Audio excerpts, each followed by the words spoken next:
The length of potentiometer wire is 600 centimeter and it carries a current of 40 milliampere. ध्यान रखना potentiometer में जो current है 40 milli ampere है, और अगर पोटेंशियोमीटर में करंट 40 मिली एम्पियर है तो पूरे प्राइमरी सर्किट में भी वही करंट होता है। ये बात गांठ बांध लेना अपने दिमाग में भी सिर्फ 40 मिली एम्पियर करंट होगा, भूलना नहीं इसे। For a cell of 2 volt and internal resistance 10 ohms the null point is found to be at 500 centimetre. Secondary circuit में जो लगा है, सेकेंडरी सर्किट में सेल लगा है 2 वोल्ट का, जिसकी इंटरनल रेजिस्टेंस है, कॉमन लगा के लिखिए 10 ohms, वो बैलेंस होता है L balanced at 500 centimetre wire पे, और पूरी लेंथ जो है वो 600 सेंटीमीटर है। ठीक है, भूलना नहीं है इसे। Now if a voltmeter is connected across the cell the balancing length is decreased by 10 centimetre.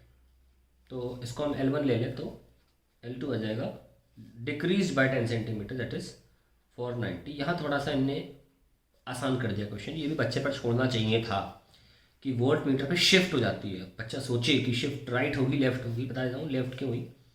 जैसे ही देखो वोल्ट मीटर अपने आप में एक बहुत बड़ी रेजिस्टेंस है, जब भी आप सेल के अक्रॉस रेजिस्टेंस लगाओगे ऑब्वियसली अब सेल की ईएमएफ नहीं नापी जाएगी, टर्मिनल वोल्टेज नापी जाएगी, और terminal voltage using the cell के दौरान या करंट यूज़ करने ऑफ दी सेल के दौरान टर्मिनल वोल्टेज हमेशा कम होती है ईएमएफ से। तो उस लिहाज से बैलेंसिंग लेंथ भी कम होनी चाहिए क्योंकि V is proportional to L। तो हमें कुछ चीज़ें निकालनी है। अभी तक जितने भी हमने क्वेश्चन किए पोटेंशियोमीटर की, ये बेस्ट क्वेश्चन है उसमें, बहुत ही आसान क्वेश्चन बोर्ड एग्जाम में आए हैं। हालांकि पोटेंशियोमीटर अपने आप में एक ट्रिकी टॉपिक होता है, लेकिन ये सबसे अच्छा क्वेश्चन है अभी तक का, जितने भी हमने पोटेंशियोमीटर पे अभी तक क्वेश्चन किए। थोड़ा खुलेगा इसमें दिमाग, हालांकि पोटेंशियोमीटर के क्वेश्चन टफ भी हो जाते हैं। खैर अभी देखते हैं। पहला पार्ट है find the resistance of whole wire. पहली बात तो ये करनी है हमें। दूसरा reading of the voltmeter, और तीसरा reading of the resistance of the voltmeter. पहले डायग्राम बनाते हैं, उससे हमें चीज़ें क्लियर हो जाएंगी। लेंथ ऑफ पोटेंशियल, पहले 2 वोल्ट का, सॉरी उस बारे में कुछ नहीं बोला है कि ऑक्सिलरी बैटरी या मेन बैटरी कितने वोल्ट की है। खैर रियोस्टेट विस्टेट जो लगाना हो कुछ लगा के दिया नहीं है एक्चुअली। और ये हमारा पोटेंशियोमीटर वायर AB जो है, इसमें करंट जा रहा है 40 मिली एम्पियर। इसकी लेंथ है 0 से 600, और सेकेंडरी सर्किट में जो 2 वोल्ट का सेल है जिसकी इंटरनल रेजिस्टेंस 10 ohms है, और उसको वोल्ट मीटर के अक्रॉस लगाया है एक की के साथ, क्योंकि स्टार्टिंग में वो कनेक्टेड नहीं था वोल्ट मीटर, जिसकी अपनी कुछ रेजिस्टेंस हो सकती है। ये जब की बंद थी तो बैलेंसिंग हुई 500 पे जाके, ओके 500 पे जाके बैलेंसिंग हुई है। और हमको पता है कि V इक्वल्स टू KL होता है, और कितना वोल्टेज था इसका 2 वोल्ट। तो पका पकाए दे दिया, देखो डायग्राम बनाती चीज़ें क्लियर हो गई। ये सब डेटा में लिखा ही है। 2 वोल्ट का सेल था, के पता नहीं, लेंथ कहाँ हुई बैलेंस 500 पे, तो हमें फाइनली के मिल गया 2/500, या कितना 2000/500 10⁻³ कर लो। ऐसे करने में आसानी होती है, पॉइंट कभी गलत नहीं होता। वोल्ट पर सेंटीमीटर, ये हमारा पोटेंशियल ग्रेडियंट आ गया। ठीक है, अब हमें क्या निकालना है, resistance of the whole wire. ये पूरे वायर में इतनी, सॉरी वोल्ट पर मीटर है, तो पूरे वायर में कितना वोल्टेज होगा वो देख लेते हैं। K/L पोटेंशियोमीटर, पूरा वायर जो है 4 10⁻³ पूरा वायर कितने का है, 600 का है, तो 2400 10⁻³ या 2.4 वोल्ट पूरे वायर में पोटेंशियल ग्रेडियंट है, यहाँ से लेकर यहाँ तक 2.4।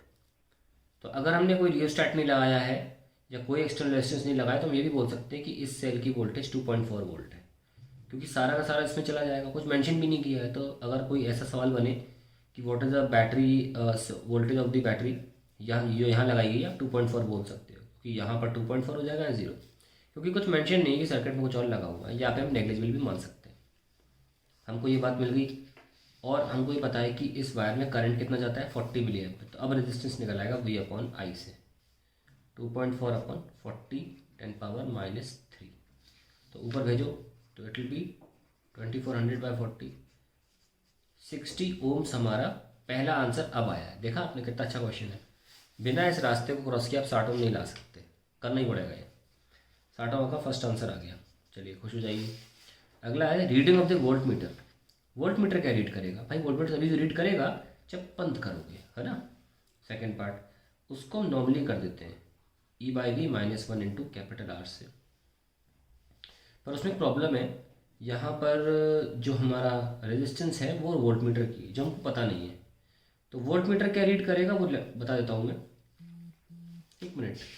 हाँ, जब कनेक्ट होगा और हमको ये बोला गया है सेकंड पार्ट के लिए, इसको थर्ड पार्ट में यूज़ करेंगे, ठीक है, इस चीज़ को, क्योंकि हमें एक डेटा था वो मिस कर दिए, वो दिया हुआ है, आसान हो गया क्वेश्चन।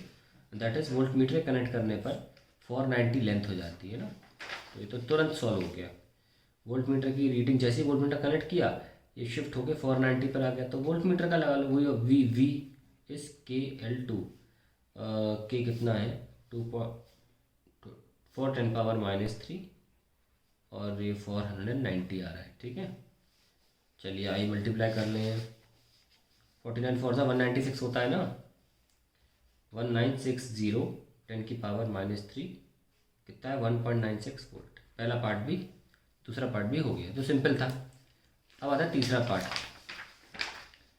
और वो है रेजिस्टेंस ऑफ वोल्ट मीटर। अब लगा लो वो E/V-1 इंटू कैपिटल आर। ये इंटरनल रेजिस्टेंस तो है, कितनी दे रखी है उस सेल की, इंटरनल रेजिस्टेंस 10 ओम्स है। कैपिटल E है हमारा 2 वोल्ट, V पता करना है, और कैपिटल R हमारा पता करना है, नहीं V तो पता चल गया 1.96 ना, और ये R पता करना है। 1.96 क्या है, जब तुमने वोल्टमीटर लगाया तब शिफ्ट हुआ, तो इसीलिए बोल रहे हैं, क्योंकि अब जो ये रीडिंग दे रहा है वो किस चीज़ की दे रहा है, टर्मिनल वोल्टेज की, इसीलिए मैंने यहाँ पर 1.96 यूज़ कर लिया। आप सोच रहे होगे वोल्ट मीटर की वोल्टेज यहाँ यूज़ किया गया है, वोल्ट मीटर की वोल्टेज ही वही है जो टर्मिनल वोल्टेज है, ऐसा। तो ये ही टर्मिनल वोल्टेज है, इसलिए इस मामले में टर्मिनल वोल्टेज की जगह पर मैं रख भी रहा हूँ। और सब कुछ तो गिवन है, कितना हो गया 2 - 1.96 upon 1.96 into R. Now this is 10 into 1.96 divide by 0.04 is R. तो कितना हो जाएगा ये हटाओ 449 सा कितना आया 490 ओम्स इज द आंसर।